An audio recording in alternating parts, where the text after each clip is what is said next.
The sound of a leather whip cracked through the marble halls of a Roman villa. Sunlight poured through the open courtyard, glinting off polished columns and the golden rims of goblets, still half full of wine. A man stood frozen dust, clinging to his bare shoulders. His breath trembled. His eyes, dark human questioning, rose slowly to meet the gaze of his master. That moment hung in the air. Not out of defiance, not out of fear, but from a silent question that neither of them could truly answer. What can you do to me, and what can't you? The question echoes through centuries louder than any whip. In ancient Rome, power was everything. It shaped the laws, the armies, the gods, and even the worth of a human life. But beneath the grandeur of empire, beneath the glitter of togas and triumphs, there was a darker foundation, a system that kept millions in chains. Did slaves in Rome have any protection at all, or were they completely at the mercy of their masters? History often paints Rome in shades of glory, the conquering legions, the marble cities, the immortal emperors. But hidden behind those triumphal arches were the unseen hands that built them slaves. Men, women, and children, taken from distant lands, stripped of names, and reduced to property. And yet, even in an empire of absolute control, there were lines thin, fragile, and human that power could not cross without consequence. Those boundaries, written in the quiet corners of law and the unspoken conscience of Rome, would one day change everything. Rome's society was a magnificent contradiction. On one hand, it was the most advanced civilization of its time, an empire of art, philosophy, and engineering genius. On the other, it was built upon the suffering of those who had no voice. Every villa that glittered with mosaics owed its beauty to the hands that could never claim it. The Roman economy thrived because of slavery.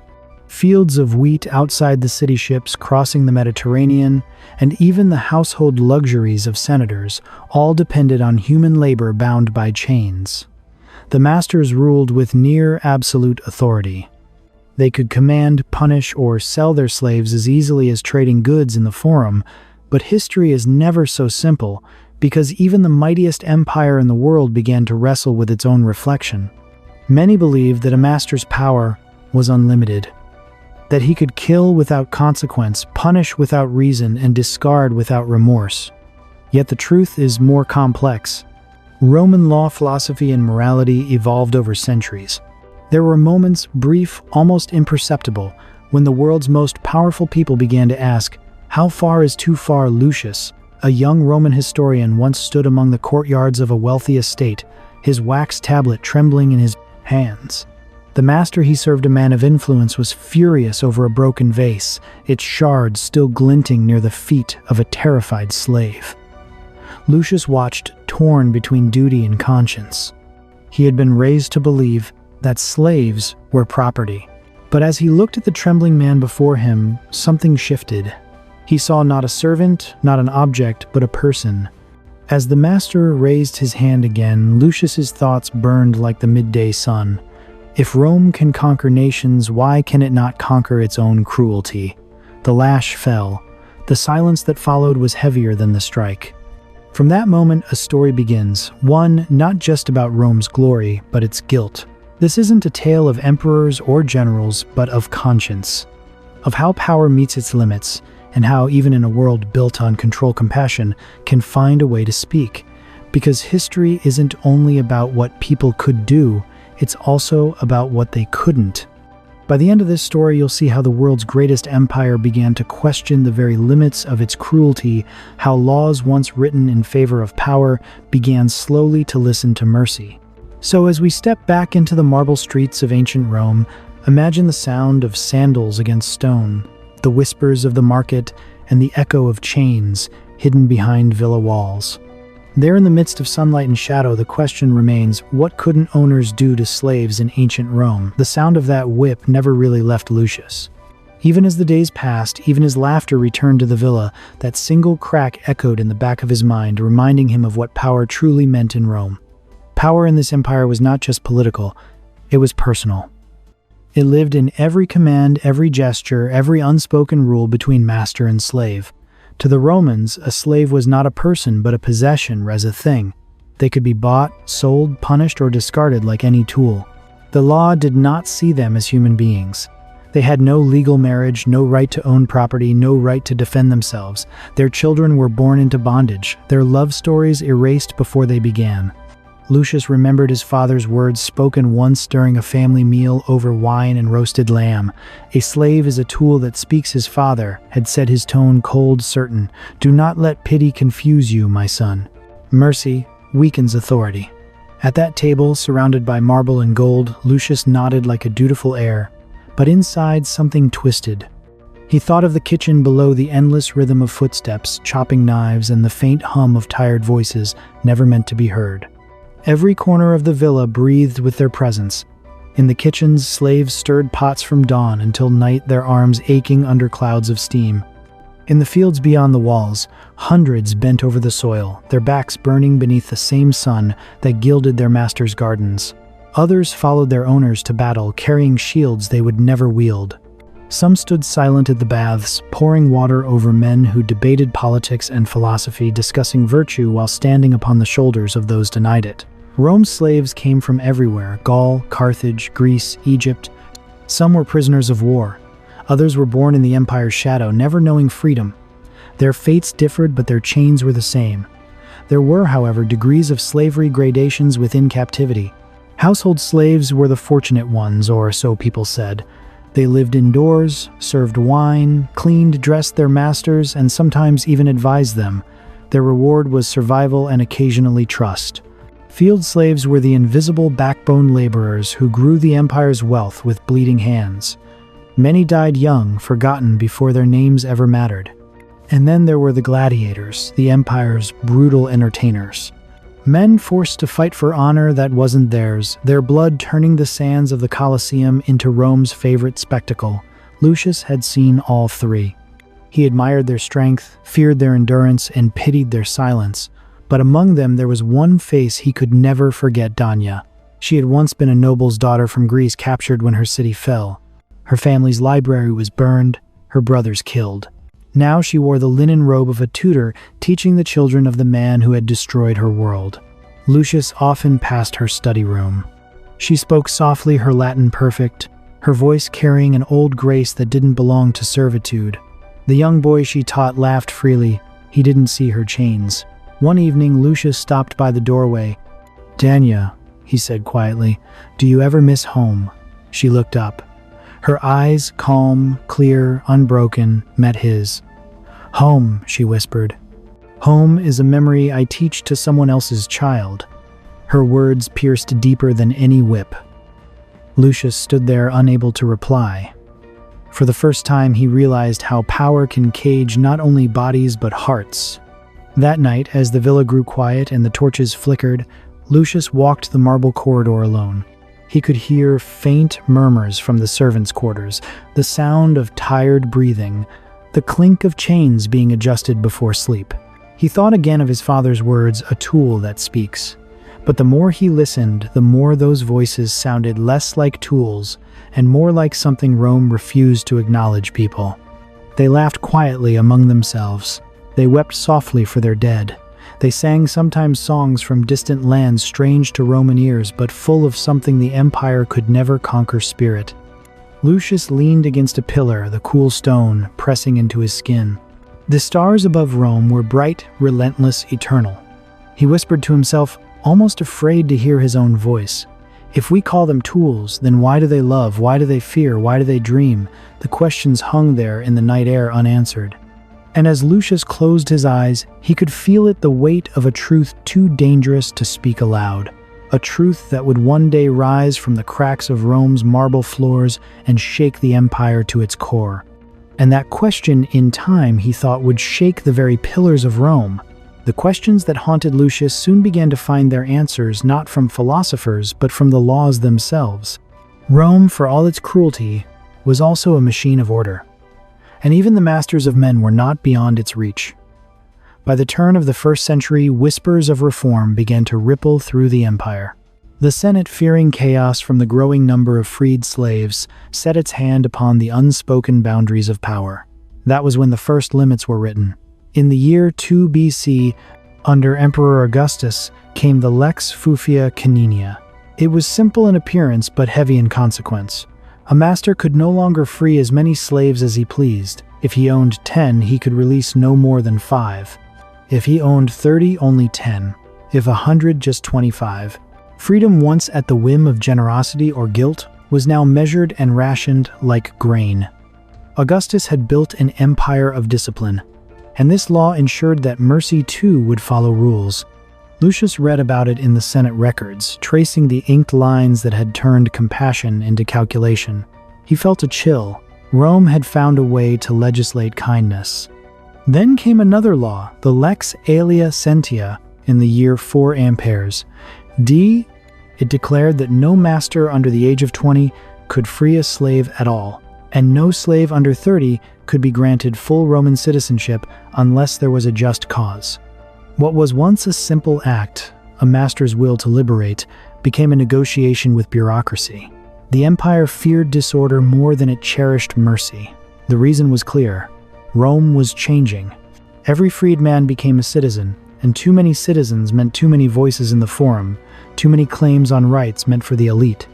So the Senate built invisible walls to protect its own. Lucius understood the logic.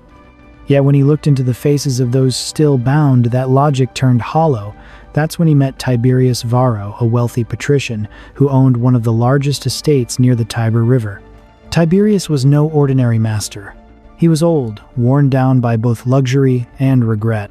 When illness struck a slow, wasting fever that the physicians called divine punishment, he summoned Lucius to record his will. "I want to free them," Tiberius whispered, his voice trembling as he stared at the parchment. "All of them.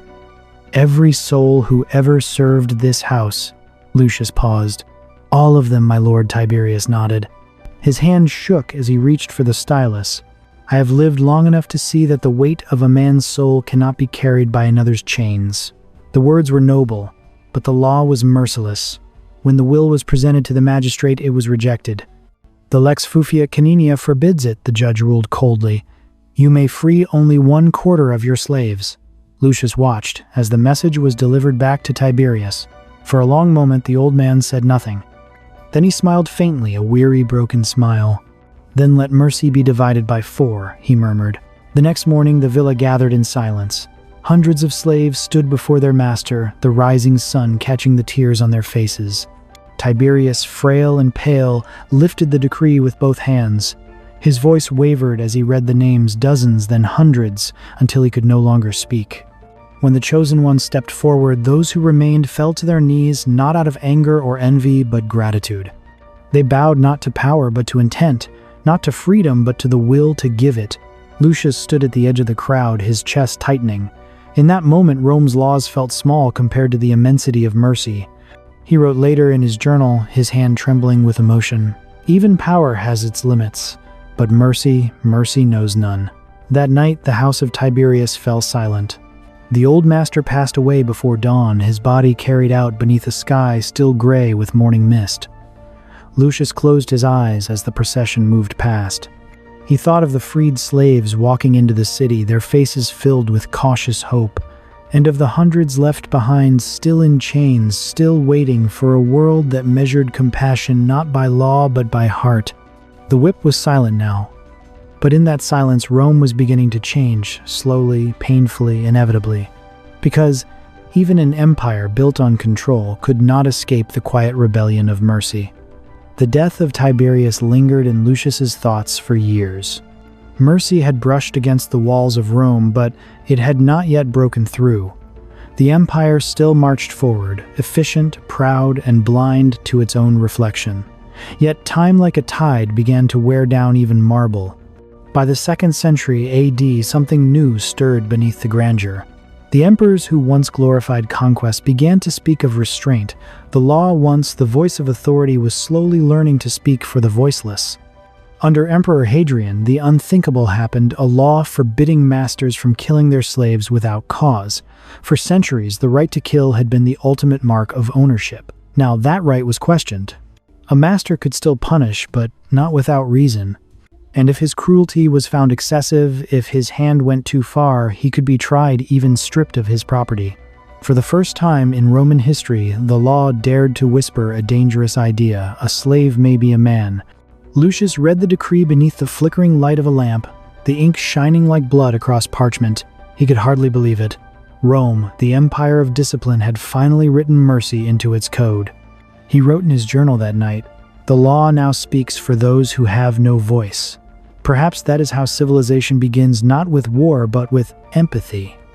But mercy never came easily to Rome. One story spread through the city like wildfire, a story that exposed just how fragile this new morality truly was.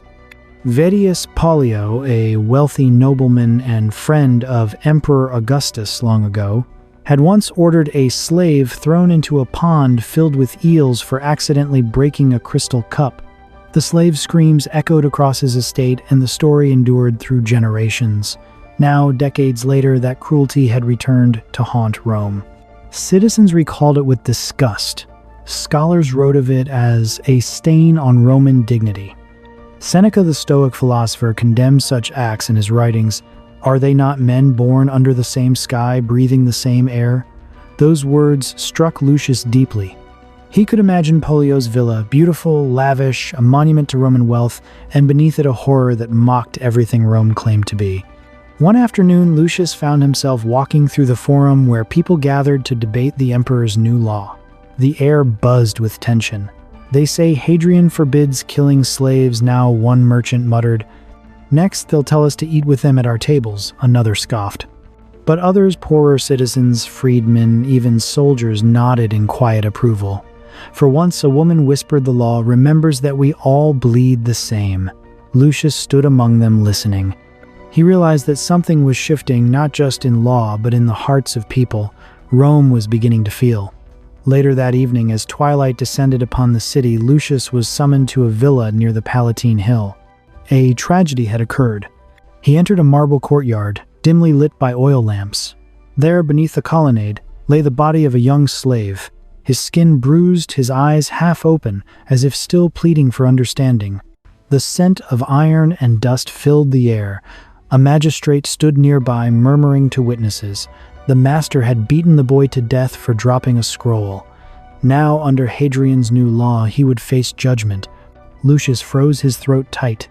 The scene reminded him of Tiberius, of Dania, of all those whose humanity Rome had refused to see. He stepped closer, his voice breaking the silence.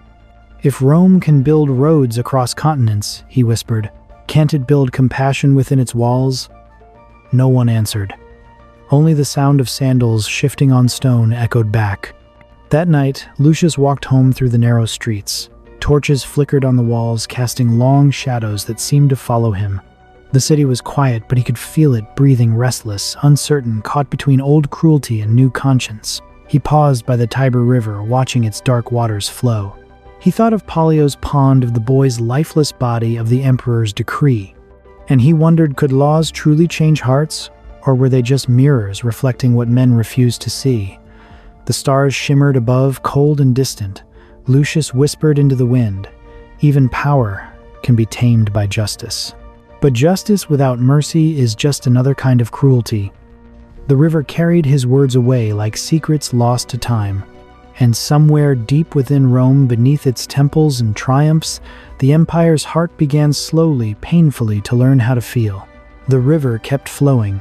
Years passed, and so did emperors, laws, and wars. Yet beneath the grandeur of Rome's monuments, something deeper began to shift, a quiet revolution of the mind. Lucius, now older, watched the empire he once admired begin to question itself. The glory that once blinded him now felt fragile, hollow. But in that emptiness he began to see light born not from power but from thought. Philosophers began to speak of dignity, not for nobles or generals, but for all mankind. The Stoics called it logos, the divine reason within every human soul. Seneca wrote from his villa, "You may chain the body, but not the mind." And Epictetus, once a slave himself, taught that true freedom is found within. He limped as he spoke, his leg twisted from years in chains, yet his words carried more weight than any emperor's decree. "No man is free who is not master of himself," he said. Lucius read their writings, his hands trembling with the realization that what he had once witnessed in silence, the tears, the pain, the love of those enslaved, had become philosophy. What once seemed rebellion was now wisdom. Rome was learning to think with its heart. That awakening spread quietly through the empire, carried not by swords but by words. And then came a new faith, Christianity. It began in whispers among fishermen and travelers, but it carried an idea more dangerous than any rebellion. All souls are equal before God. To an empire built on hierarchy, those words were an earthquake. To Lucius, they were redemption. He saw how the teachings of compassion and forgiveness began to take root where once there had been cruelty. The cross replaced the whip as a symbol not of power, but of sacrifice. People began to see slaves not as tools, but as brothers. Some masters freed their servants, others shared meals with them. The idea of mercy had escaped the law, it was now living in hearts. Lucius aged with the empire. His hair silvered, his steps slowed, and his world once filled with marble and noise grew quiet. One autumn evening he returned to his family's old villa where he had been born and where so many had once served. The walls still stood, but the halls were empty. Dust lay over the marble floors like a shroud. He walked through the corridors, hearing echoes of the past, the footsteps of slaves, the laughter of guests, the voice of his father saying, "A slave is a tool that speaks." But now there was no sound but his own breath. In the courtyard he found the old iron gate that once led to the servants' quarters. It was rusted, half-broken, and behind it the faint outline of a forgotten cell. He placed his hand upon the cold bars, and then slowly he felt another hand weathered, trembling reach from the other side. It was a freedman, once a slave of his household, now an old gardener keeping the estate alive. Their fingers met through the iron. No words were spoken. None were needed. Lucius's eyes filled with tears as he whispered, "Rome conquered the world, but those who learned mercy conquered Rome." That night, as he sat beneath the olive trees, Lucius wrote his final entry. "History will remember our laws, our wars, our emperors, but I have seen the true power of Rome, its ability to grow a conscience. We once believed freedom belonged only to the strong. Now we learn it begins with compassion." He looked toward the horizon where the sun dipped behind the city's golden domes. The sky burned red, then turned to dusk, and in that silence the story of an empire found its ending not in conquest but in understanding. 2,000 years later, the marble has crumbled, the emperors have faded, but the question remains, what can we do to those who have less power than us? It is a question that crosses time, nations, and hearts. Because the measure of civilization is not in its armies or its monuments or its wealth, but in the way it treats the weakest among its people. So when you think of Rome, remember not just the roads it built or the wars it won, but the moment it began to listen to the quiet, undeniable voice of humanity. From the cruelty of masters came the birth of mercy. From chains, the dream of equality. And from the question, what couldn't owners do to slaves in ancient Rome, came the answer that defines us all, humanity itself.